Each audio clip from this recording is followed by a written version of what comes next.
کی۔ ایک تو یہ چیز کہ میں اس میں بالکل ہی منفرد ہوں، ایسا بھی نہیں ہے۔ اس سے پہلے بھی اکا دکا اہل علم یہ بات کہتے رہے ہیں۔ خود ہمارے یہاں علامہ اقبال نے بڑی وضاحت کے ساتھ اس کو بیان کیا ہے، بلکہ بہت اذعان کے ساتھ اور اصرار کے ساتھ بیان کیا ہے۔ مولانا عبید اللہ سندھی نے بیان کیا ہے، اور بعض لوگ بھی بیان کرتے رہے ہیں۔ تاہم اگر فرض کر لیجیے پہلی باری یہ بات کہی جا رہی ہو، دیکھنا چاہیے دلیل کیا ہے اس کی۔ میرے نزدیک قرآن مجید نے ان کے معاملے میں پوری تدریج کے ساتھ ایک ایک مرحلے کو بیان کر دیا۔ زبان کا سادہ اصول یہ ہے کہ اگر ایک بات ایک جگہ اجمال میں کہی گئی ہے اور دوسری جگہ اس کی تفصیل ہے، تو تفصیل کو اجمال کی روشنی میں نہیں سمجھا جائے گا، اجمال کو تفصیل کی روشنی میں سمجھا جائے گا۔ یہ ایک مسلمہ اصول ہے۔ بل رفع اللہ علیہ اجمال ہے، تفصیل کیا ہے؟ وہ جو سورہ آل عمران میں ہے، انی متوفق ورافعک الیہ ومطہرک من الذین کفروا وجاعل الذین اتبعوک فوق الذین کفروا الی یوم القیامہ۔ اس میں آپ یہ دیکھ لیجئے کیا بیان کیا گیا ہے، انی متوفق، میں تجھے وفات دوں گا۔ جو وفات کے معنی ہوتے ہیں وہی میں نے بیان کر دیے، معروف معنی بلسان عربی مبین، کوئی اپنی طرف سے کوئی تعویل بھی نہیں کی۔ انی متوفق یعنی اس میں جو لوگ مجھ پر تنقید کر رہے ہیں وہ تعویلات کر رہے ہیں، میں تو صریح لفظ جیسے بیان ہوا ہے ویسے ہی ترجمہ کر رہا ہوں۔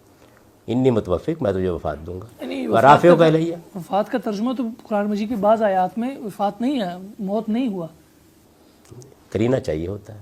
اس کی وجہ یہ ہے کہ جو لفظ بھی اپنے مجازی مفہوم میں معروف ہو جائے، جیسے مثلا اردو زبان کا لفظ ہے انتقال۔ اب جب میں بولتا ہوں کہ میرے والد صاحب کا انتقال ہو گیا، تو اس میں انتقال ان کا لاہور سے ملتان ہو گیا ہے، اس کے لیے کرینہ چاہیے ہوتا ہے۔ تو جہاں کرینہ ہوگا وہاں ظاہر ہے کہ لفظ اپنے معنی سے ہٹ جائے گا، لیکن جب کرینہ نہیں ہوگا کوئی، کرینہ باہر سے نہیں آتا، اس کو کلام کے اندر سے ہونا چاہیے، تو وہاں اس کو صریح معنی میں لیا جائے گا۔ تو انی متوفق کا میں وہی ترجمہ کرتا ہوں کہ جو اگر آپ کے ذہن میں پہلے سے کوئی چیز موجود نہ ہو اور آپ اس آیت کو پڑھیں گے تو آپ بھی کریں گے، میں تجھے وفات دوں گا۔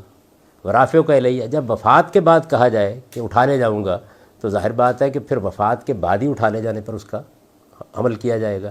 یہ میں نے واضح کر دیا کہ رافعک الیہ کے الفاظ بلندی درجات کے لیے استعمال نہیں ہو سکتے، پھر الی کا صلہ نہیں آنا چاہیے تھا۔ جب یہ آ گیا ہے تو اٹھانا ہی ہے۔ یہ بالکل ایسے ہے، والد صاحب کی وفات ہو گئی، اب ان کو اٹھا لے گئے ہیں۔ کس کو اٹھا لے گئے ہیں؟ ظاہر ہے کہ میت اٹھا کے لے گئے ہیں، جنازہ اٹھا کے لے گئے ہیں۔ تو جب وفات کے بعد آپ یہ لفظ بولیں گے تو آپ سے آپ اس کی تخصیص ہو جائے گی۔ میں نے بھی اس معنی میں لیا ہے، مطہرک من الذین کفروا، نجات کے معنی میں ہے، یعنی ان منکروں سے تجھے نجات دوں گا، وجاعل الذین اتبعوک فوق الذین کفروا الی یوم القیامہ۔ یہ ان کی وفات کے بارے میں میرا نقطہ نظر ہے۔ کوئی ایک روایت بھی ایسی نہیں ہے کہ جو میرے اس نقطہ نظر کے خلاف ہو، تو اس لیے اس میں تو حدیث کا حوالہ دینا ہی نہیں چاہیے۔ علماء کی آراء ہیں، انہوں نے ایک خاص رائے قائم کی ہے، وہ تعویلات ہیں جو وہ کر رہے ہیں۔ تو اصل میں تو جواب ان کو دینا چاہیے کہ تعویلات کیسے کر رہے ہیں وہ۔ یعنی میری تو بات بالکل سادہ، بہت سیدھی، جیسے قرآن نے بیان کیا میں نے سادگی سے اس کا ترجمہ کر دیا، میں اس کی کوئی تعویل کرنے کے لیے تیار نہیں ہوں۔ یہ پہلا